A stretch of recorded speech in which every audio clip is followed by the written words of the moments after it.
Alyssa Milano believes all women except for the women accusing her friends of sexual assault. We will examine how the Me Too movement died yesterday and what lessons we can learn from its demise on everything from politics to the coronavirus.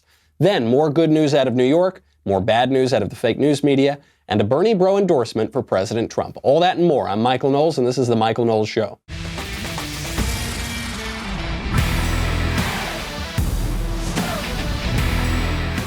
So much to get to today, and I want to take a quick moment to give a shout out to all of our advertising partners who help make this show possible. You know, right now, a lot of uncertainty out there in the economy, and so some sponsors have had a hard time. I want to thank all of the sponsors who have continued to support us through this very difficult time for our country and for the world, and for keeping this show going, because what would I do if this show weren't going anymore? I'd have to sit all alone in quarantine, and that would be no fun at all. So I just want to thank them all very, very much. We're all trying to get through this together, you, me, and last but not least, perhaps most important of all, my show's advertising partners. I want to thank our friends over at Legacy Box.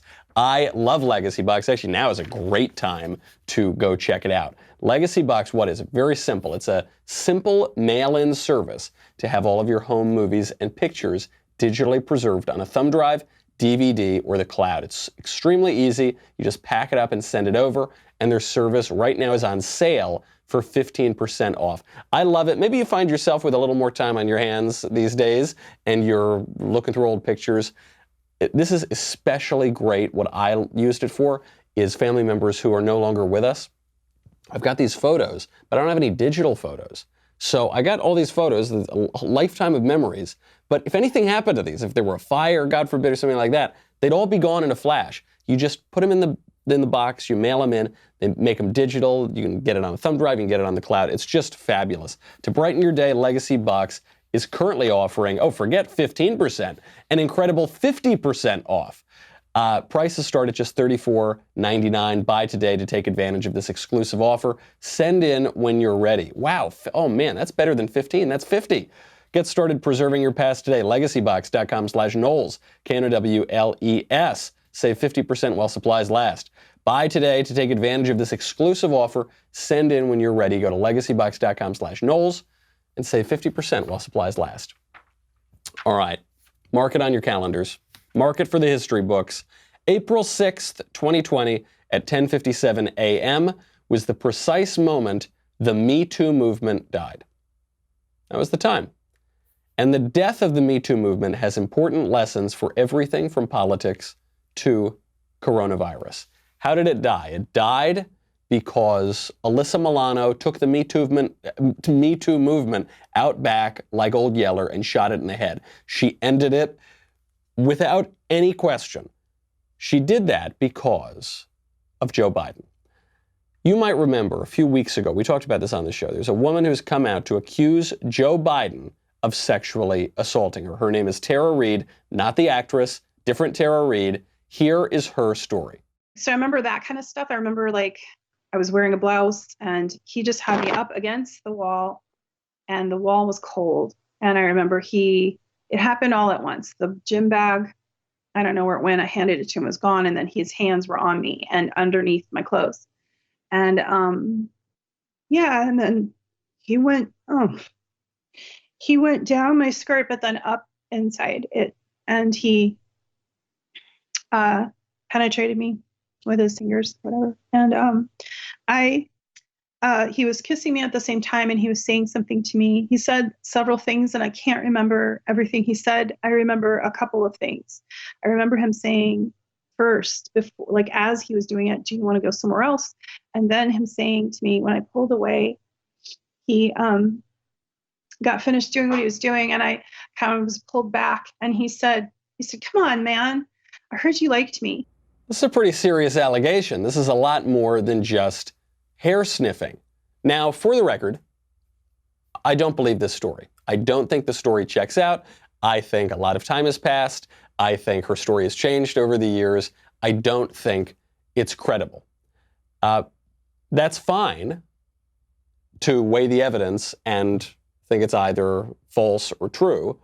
That's not hypocritical if your standard of justice is the evidence and weighing the evidence and trying to come to the truth. That's not hypocritical to hold that standard of justice. It is, however, hypocritical for the Me Too movement leader, Alyssa Milano. Alyssa Milano in particular. Alyssa Milano's standard of justice is believe all women. But Alyssa Milano, it would seem, doesn't believe that woman. But that woman is still a woman. So by Alyssa Milano's standard of justice, she's got to believe her, and yet she doesn't. It's pretty awkward. Why doesn't Alyssa Milano believe her? Because she's just endorsed Joe Biden. So what does she think of this? Until now, she hasn't said anything. She's been completely silent on the allegation, as has the entire mainstream media, because they don't want to deal with it. Now Alyssa Milano is in this impossible situation because the believe all women premise is absurd, right? The believe all women premise is that women cannot lie. That men can lie, but women cannot lie. But men and women are exactly the same, and there's no difference in gender, but still women are protected by the supernatural force field that forces them to tell the truth at all times. Nobody believes that. However, it was politically useful to advance that line when Alyssa Milano tried to torpedo Brett Kavanaugh's career and Brett Kavanaugh's nomination to the Supreme Court without any evidence. So now Alyssa Milano is finally going to speak out on this issue, and she's defending Joe Biden. She does not believe Biden's accuser. Here's her reasoning. I endorsed Joe Biden. Okay, good. And there have been accusations against Joe about a sexual assault. Right, and people were saying, how can you do that? Because you're... I have not publicly said anything about this. If you remember, it kind of took me a long time to publicly say anything about Harvey as well. Okay. Because I believe that even though we should believe women, and that is an important thing, and what that statement really means is, like, you know, for so long the go-to has been not to believe them. So really we have to sort of societally change that mindset to believing women. Now, why do I think there's a but that's about to follow her statement? She goes, look, we have to believe all women, and I think we should totally believe all women. Like, women, all of them, totally got to believe them. But that does not mean at the expense of not, giving men their due process and investigating situations. I like that. And giving, it's got to be fair in both directions. Oh, okay, that's what that means. Because, silly me, before I thought believe all women meant that we had to believe all women and deny men their due process rights, just like Alyssa Milano did to Brett Kavanaugh, very famously. But actually now, what I'm learning from Alyssa Milano is that believe all women means, in reality, believe some women when it's politically advantageous, and then disbelieve other women when it's politically advantageous. That's what that really means. It means we need to get rid of due process rights when Republicans are being accused of crimes, no matter how frivolous, but we need to defend due process when Democrats are being accused of crimes, which, by the way, we already knew because these feminist harpies never said a peep when Juanita Broderick rather credibly accused Bill Clinton of rape decades ago. That's how we know. That's how we know that that's what this always meant. Alyssa Milano actually tweeted out about it. She goes, quote, "There is something to the idea that people are going to weaponize Me Too for political gain. Gee, you don't say. You think people would weaponize Me Too? Like Alyssa Milano, who sat scowling at Brett Kavanaugh at his confirmation hearing, holding a sign that said, 'I believe survivors'? You mean like that?" She goes on. "Just look at the replies here and look to see who those accounts are supporting in the primary. There always needs to be a thorough vetting of accusations." The fact that she can say this with a straight face is what's so shocking about it. Alyssa Milano sitting there holding the sign, "I believe survivors," except she doesn't believe survivors. She self-identified survivors, I suppose I should say. She believes the women that it's convenient to believe, and she doesn't believe the women that it's not convenient to believe. And this is the worst standard of justice imaginable. Because, for instance, I don't like Joe Biden. Okay, I don't think Joe Biden should be president. I don't think he's a particularly admirable guy.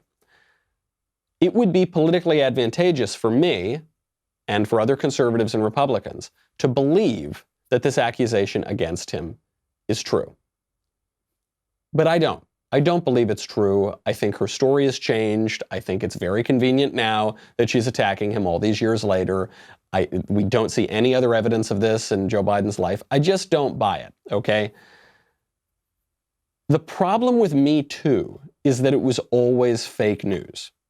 That's not to say that there weren't real things that happened. Not to say that women weren't actually harassed, and mostly by left-wing Democrats in Hollywood, but by other people too. It's not to say that the individual episodes were not true. It's to say that the Me Too movement itself never cared about the truth. How do we know they never cared about the truth? Because the slogan was believe all women, not believe the truth. Believe people based on their sex rather than the evidence. There is a much more general lesson here to come from the demise of Me Too. And the lesson is, when you allow your political preferences to become your standard of truth, you become much dumber. You look much more foolish. You end up with egg on your face. If you just follow the evidence, if you just try to discern the truth, you might not always be popular, you might not always get all the press attention that the Me Too movement and Alyssa Milano have, but in the long run, you will look a whole lot better than if you are just throwing out hack accusations at you, and serious accusations, at your political opponents without any evidence, because that's just how you want things to turn out politically. It's not just Alyssa Milano, it's not even just the Me Too movement. There has been a lot of fake news going around, and major mainstream institutions have been promoting it, not because there's evidence that it's true, but because it suits their narrative. We will get to that in just 1 second. First, I've got to thank our friends over at NetSuite. You know how much I love NetSuite. So right now, especially in the current economic climate, it is especially important for a business to be on top of its numbers. What do companies like Ring, Hint, and Tecovas all have in common? They all use NetSuite to accelerate their growth. Successful companies know that in order to grow faster, you must have the right tools. If you want to take your company from 2 million to 10 million, or from 10 million to hundreds of millions in revenue, NetSuite by Oracle gives you the tools to turbocharge your growth. With NetSuite, you get a full picture of your business, right? You get to see finance, inventory, HR, customers, and more. It's everything you need to grow all in one place. I really love these guys. And right now, especially if you've got a little time on your hands, schedule your free product tour. You will not regret it. You'll get your free guide, 6 ways to run a more profitable business, at netsuite.com/Knowles, Knowles. Do it right now. A lot of businesses are going to need to take off very soon. They're going to need to explode their growth. Go to netsuite.com/Knowles, Knowles. So a similar fake news story, similar disregard for the truth. There was a story that ABC News put out just a few days ago of a nurse in tears quitting her job because she didn't get the kind of equipment that she needed to fight the coronavirus. The tweet from CBS News said, quote, "In tears, a nurse says she quit her job after she was asked to work in a coronavirus ICU without a face mask. America is not prepared, and nurses are not being protected." CBS News put that out. One of the big networks. Bernie Sanders tweets out this video. Major politicians. Turns out it's a total fraud. Here's the woman. America is not prepared, and nurses are not being protected.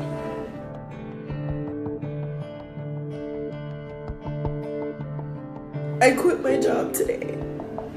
I went into work and I was assigned to a COVID patient on an ICU unit that has been converted to a designated COVID unit.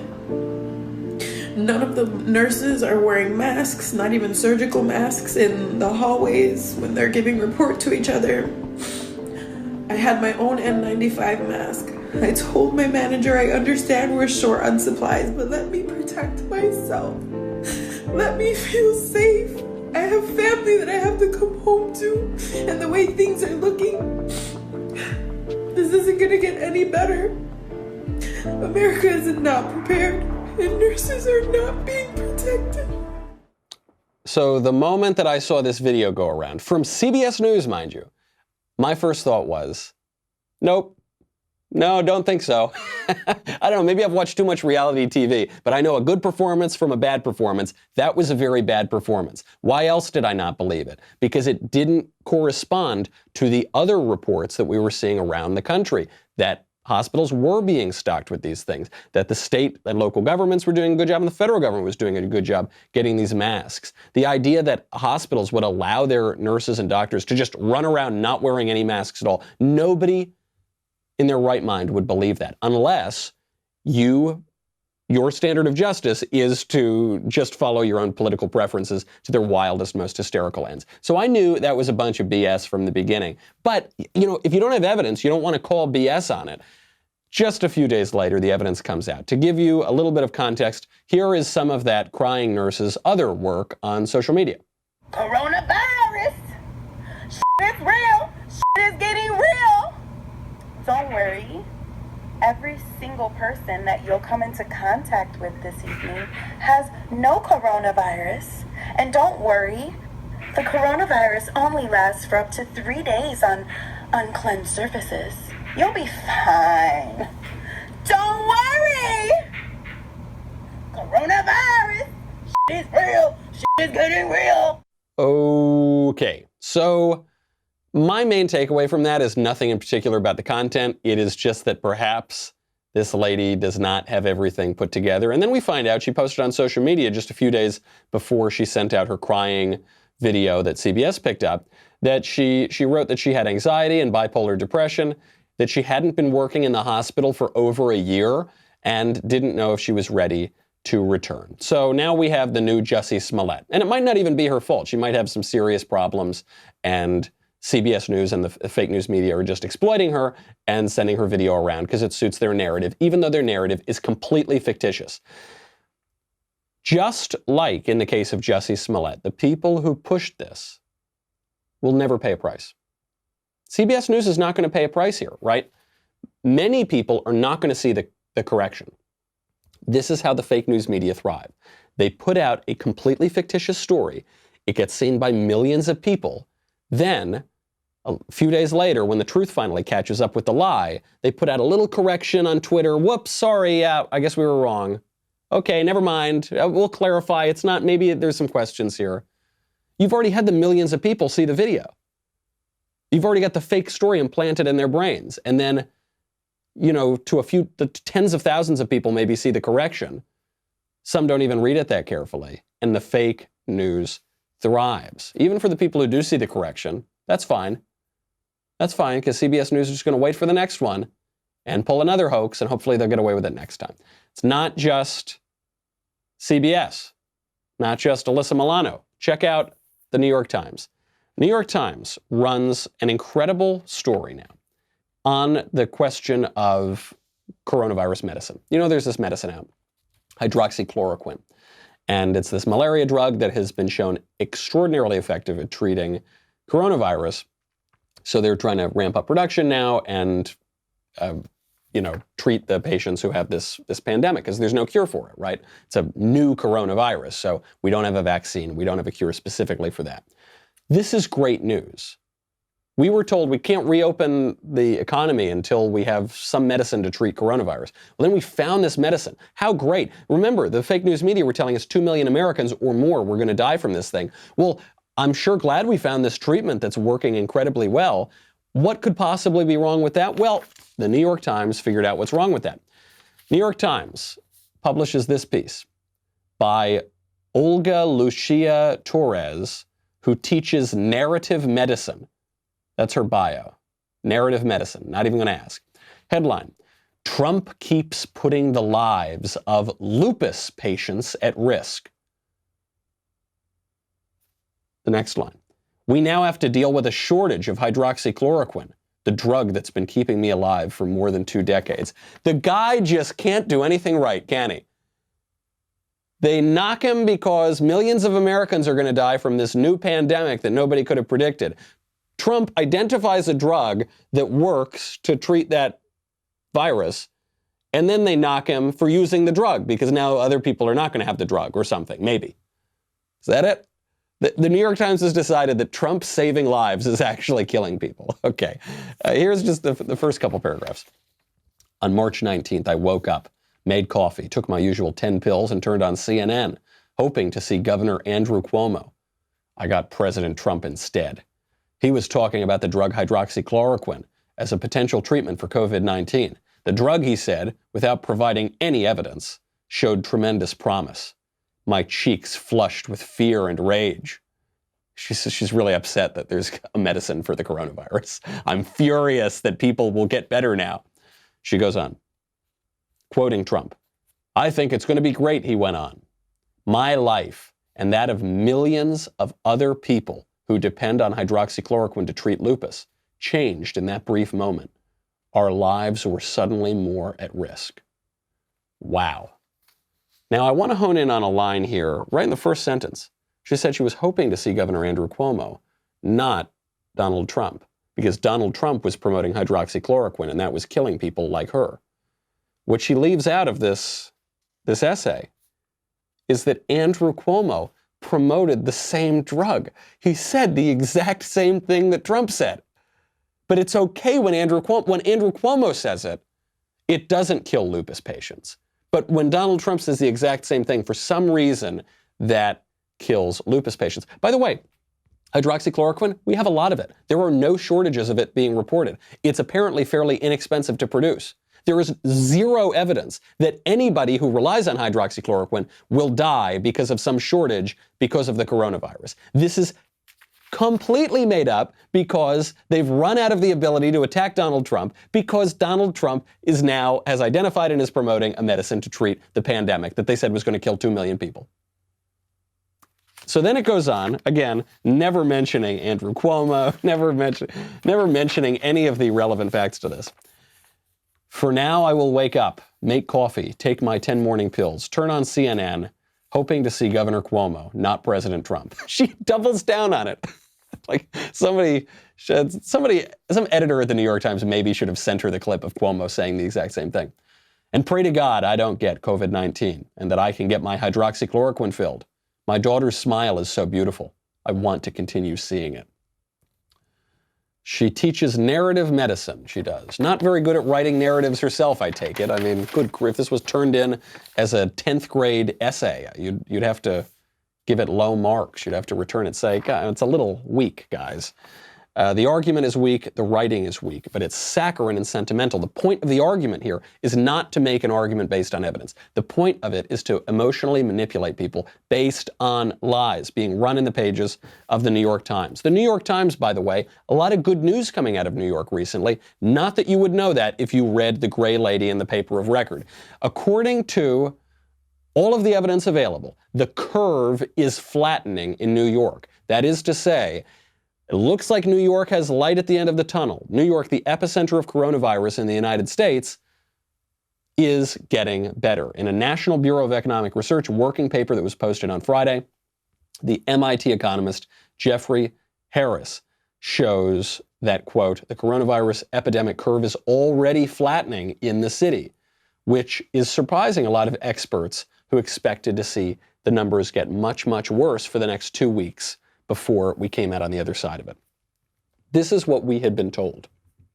We had been told now for a couple weeks, New York's not even close to the end here. It's not even close to the peak. The numbers are not even close to flattening. We're about to see hell for the next 2 weeks, and then maybe after that, it'll get a little bit better. Except right now, it looks like the numbers are already flattening. You don't need to just believe this researcher in the NBER. The governor himself, Andrew Cuomo, is reporting the good news. Number of deaths are up once again. Number of people we lost, number of New Yorkers, 4,758, which is up from 159, but which is effectively flat for 2 days. While none of this is good news, the possible flattening of the curve is better than the increases that we have seen. Total number of hospitalizations are down. The ICU admissions are down, and the daily intubations are down. Those are all good signs, and again, would suggest a possible flattening of the curve. So this is all good news. I mean, obviously, it'd be better if nobody were dying at all, but relatively, this is very good news. Remember how, what was it, 2 weeks ago now, President Trump said he was hoping that America would begin to reopen, that things would begin to start looking good around Easter. Well, Easter's happening this coming Sunday, and it would appear that even at the place that has been most terribly struck by coronavirus in the U.S., things are getting better, things are moving in that direction. You'll remember when Trump suggested that Easter date, all the experts told him it was crazy. We'd have to be locked down for at least another 3-4 weeks, maybe another 2 months. Who knows? All the politicians, we're going to be locked down not just through the end of April, we're going to be locked down into May. We might be locked down into June. And so now we have this good news. We should be very happy for that good news, but we should raise our eyebrows at the people and politicians who were telling us that all the models showed that we had to keep the global economy shut down for another several weeks. Because what they're going to get away with, this is how they're going to get away with it. They're going to say, right, we had these models showing terrible things, but then we all came together and we social distanced and we wore those masks, and so we were able to greatly reduce the spread of the virus and reduce the spread of deaths. Okay, fine. The trouble is, all your predictions were based on people already doing those things. It's not as though the predictions of we need to wait another 3 or 4 weeks or 2 months or whatever was based on people going out and working and going to bars and restaurants and going to concerts. The whole world was already shut down. All of the models were basing their predictions on people staying at home and social distancing and washing their hands and wearing the masks. So the models were just wrong, it would seem. I'm hoping the models were wrong. Everybody should be hoping the models were wrong. Then we've got to ask, how did they get it so wrong? What are the political incentives here? Because while we can all celebrate that we're coming out the end of this, I think a certain group of people are maybe not so happy to let all of this government power go, and that would be the government officials, the bureaucrats, and the politicians who are abusing that power during this pandemic. And if you want some examples of that, look no further than New York. We'll get to that in a second. First, I've got to thank our friends over at you. I got to thank you.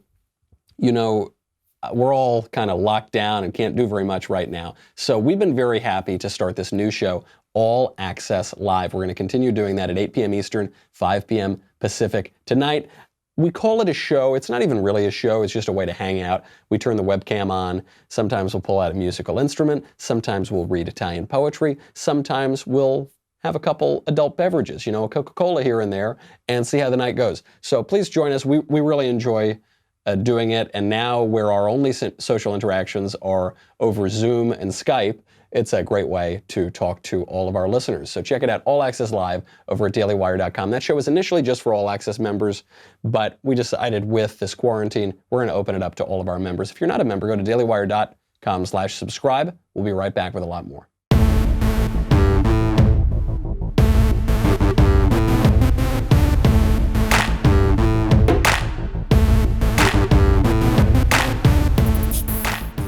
So after this research came out of MIT that New York might be coming around, that the hospitalizations and everything are remaining basically flat, after Governor Cuomo mentioned this, the stock market surged. So people are very excited on this good news. 12 stocks rose at the New York Stock Exchange yesterday.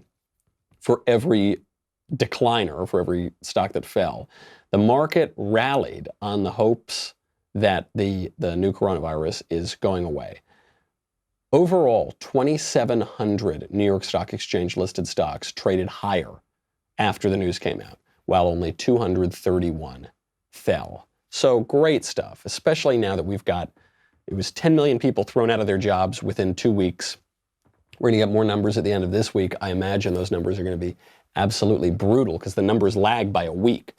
So even if things are turning around now, the numbers we're going to hear this week are going to be the ones that are reflecting last week's situation. So we need to try to pull out of this global shutdown as soon as humanly possible. And yet, for some reason, something tells me that politicians are not going to give up all the power that they just took. They just took a lot of power. They've just habituated us to a new normal that's pretty eerie. You want to see how eerie it is? Yesterday in New York City, walking right along the East River, you see some pedestrians just going out, getting some air, walking their dogs. And you can hear a sound in the background, and it's to stay in your homes, go back, social distance. It sounds like a police loudspeaker, but it's not coming from a cop on a bullhorn. It's not coming from a car. It's just coming from a little drone that's floating overhead, monitoring all the people, safe distance, hovering over the water, and yelling at them to go back home. The anti-COVID-19 volunteer drone task force. Please maintain a social distance of at least 6 feet. Again, please maintain social distancing. Please help stop the spread of this virus. Reduce the death toll and save lives. For your own safety and your family's safety, please maintain social distancing. Thank you for your cooperation. We are all in this together. The volunteer drone task force. It makes me feel a little bit better to see that it's at least probably not a government drone. I hope it's not. Maybe it is, maybe it isn't. They say it's a volunteer drone. If it is, and if New York were a civilized city, someone would have pulled out a 12-gauge shotgun and blown that thing out of the sky. That is just a little too Orwellian for my tastes, okay? A little too totalitarian for my liking, to have a drone flying overhead telling me what to do. And that is the future that some people in this country want us to have. We got to start scaling back now. The government and the experts and the self-appointed benevolent betters who fly their drones over our heads are drunk with power. And the good intentions that some of them might have in preventing the spread of the virus are no excuse for them to take that power. The road to hell is paved with good intentions, and their models have shown to be bunk. We have to take back this power. That is not a situation that any of us should be willing to tolerate. Now, there is some good news on the pop culture front, because I just keep asking myself, if people become so habituated to this kind of thing that now they don't even care, they're just willing to let all this power go away, that's fine. Yep, yell at me from a drone, tell me to stay in my apartment. I'll just work all day long in my apartment, not be able to go outside, not be able to do anything. That is a fear, because I think people have become much more accustomed to giving up their independence. But on the pop culture front, Joe Rogan is giving me hope. Joe Rogan, kind of interesting political views. You don't know, is he on the right? Is he on the left? He's kind of an independent thinker. He was a Bernie bro.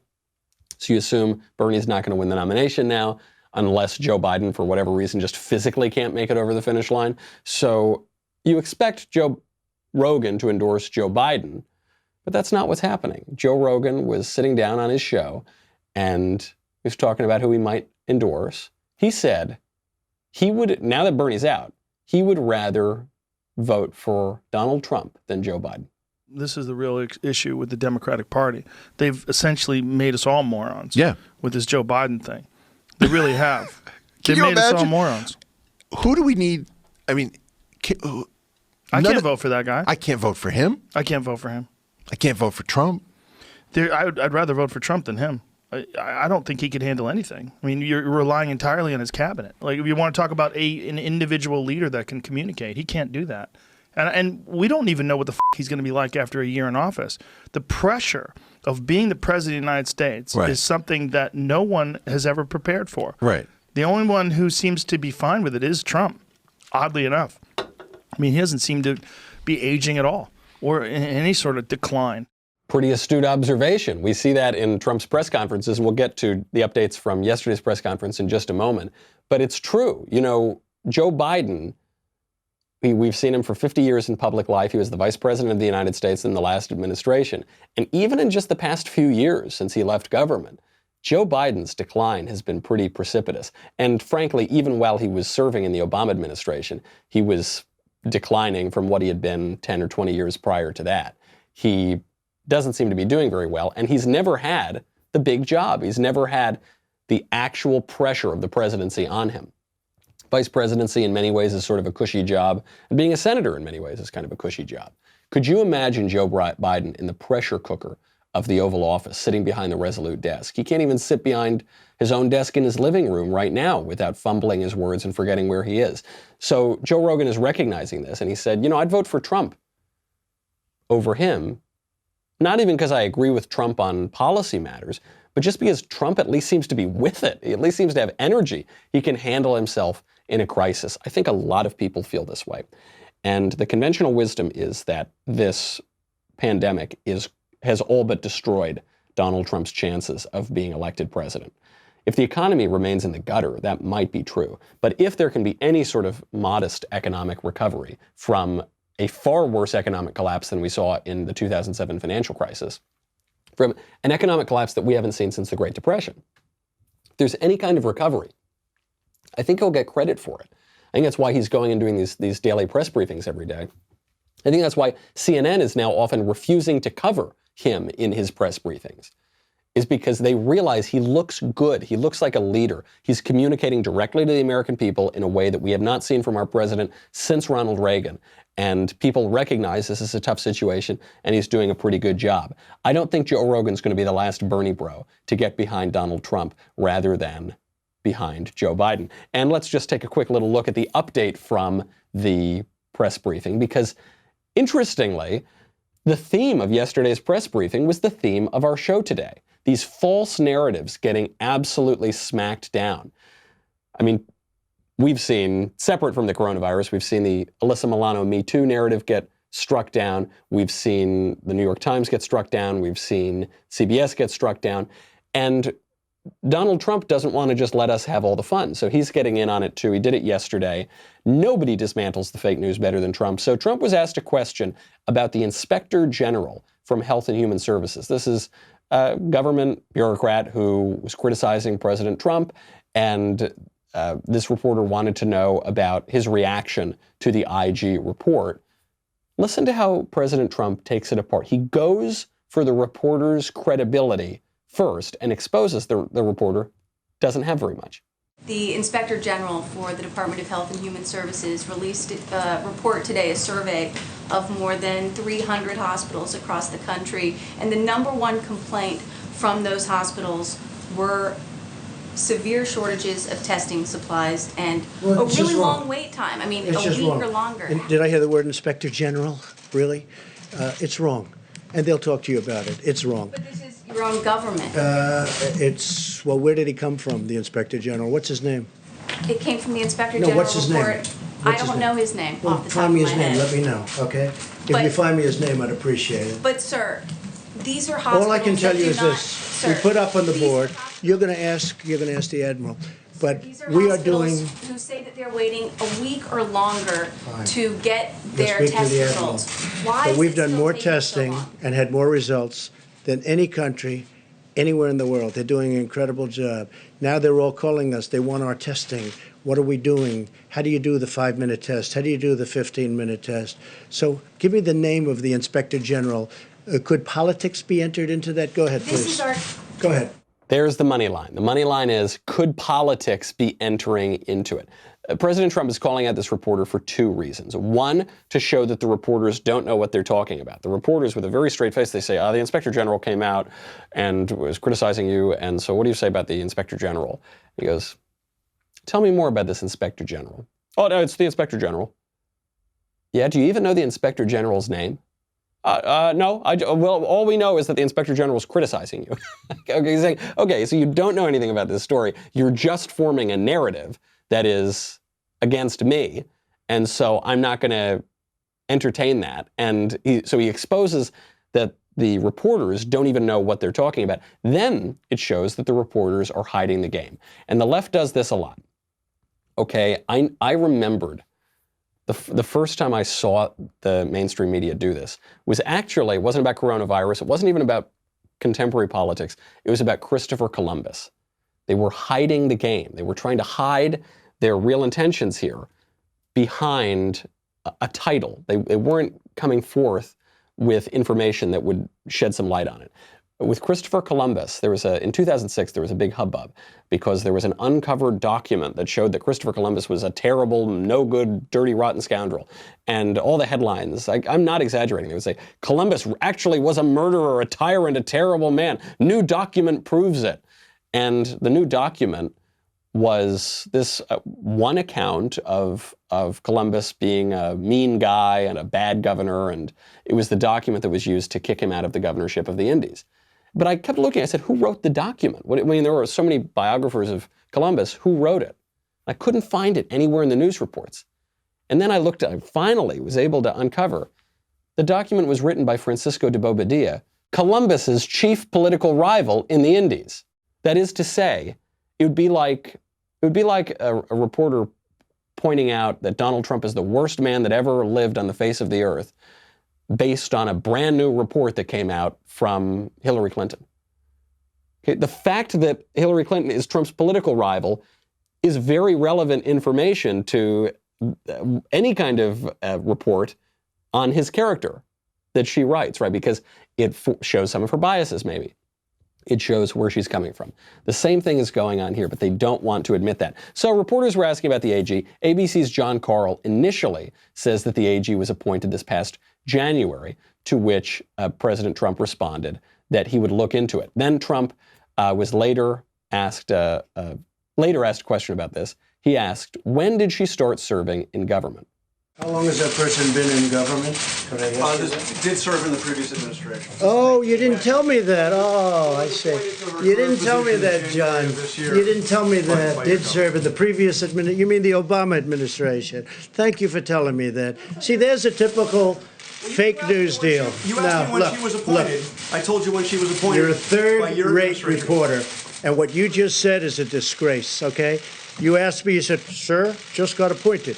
Take a look at what you said now. I said, when did this person, how long in government? Well, it was appointed in the Obama administration. Thank you very much, John. Thank you very much. You will never make it. Go ahead.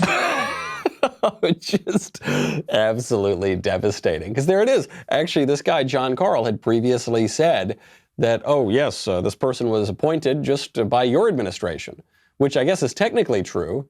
Person was reappointed by the Trump administration, but initially she started working for the Obama administration. And Trump's whole question here was, could there possibly be any political bias? Maybe. I'm just throwing things out there, spaghetti at the wall.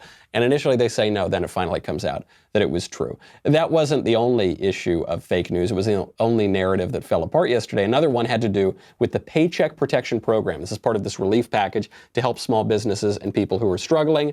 A reporter asks Trump the question with the premise that the Paycheck Protection Program, which has been, by all accounts, quite successful, is a complete flop. The Paycheck Protection Program has gotten off to a confusing start for small businesses. I don't think so. I think it's done very well. Wells Fargo has stopped taking applications. Bank of America initially prioritized taking applications from clients that were already Bank of America has been the leader, taking tremendous numbers of applications. And of course, they wanted to have a slightly different application. They wanted to have a little different information. But Bank of America has been a leader. They're number one in terms of applications. I wish you'd ask the question differently. Why don't you say it's gotten off to a tremendous start, but there are some little glitches, which, by the way, have been worked out. It would be so much nicer if you do that. But you're just incapable of asking a question in a positive way. Is the federal government putting in place to ensure that there is It's taken the measures. It's taken the measures. See, Trump's got to do two things in every one of these answers. He's got to answer the question and give out the relevant facts, and then he's got to show people the tactics that the media are using to spin their fake narratives. Okay, that's maybe more important than even answering the question, because even people on the right, have been enthralled to the mainstream media for so long. We've just been brainwashed by it. We've been hypnotized by the mainstream media. Even though we can point time and again, I could go on for another 2 hours today of examples that just occurred yesterday in the mainstream press to push dishonest narratives. Think of the nurse who says she doesn't have any masks. CBS News, very scary music, very sad music. Think about all of these narratives that we don't even pay attention to. If you had to pay attention to every single one, you wouldn't be able to get anything else done during the day. So President Trump has these two difficult tasks to do. He's got to lead the country, give out the relevant information, calm everybody's fears, and simultaneously expose the hackery, the dishonesty, the cynicism, the falsehood that comes from our mainstream press. He's doing both of those pretty well right now. I mean, I think that's why we have the daily press briefings. It's up to us when we see this stuff to call it out as well. Don't give them an inch. Don't give them any leeway. There are very high stakes here. These people are trying to take a lot of power away from you. In many ways, they've succeeded. And the next few weeks are going to be crucial to make sure that they don't keep that power indefinitely. All right, that's our show. We got more to get to. We'll do it tomorrow. In the meantime, I'm Michael Knowles. This is The Michael Knowles Show. See you then.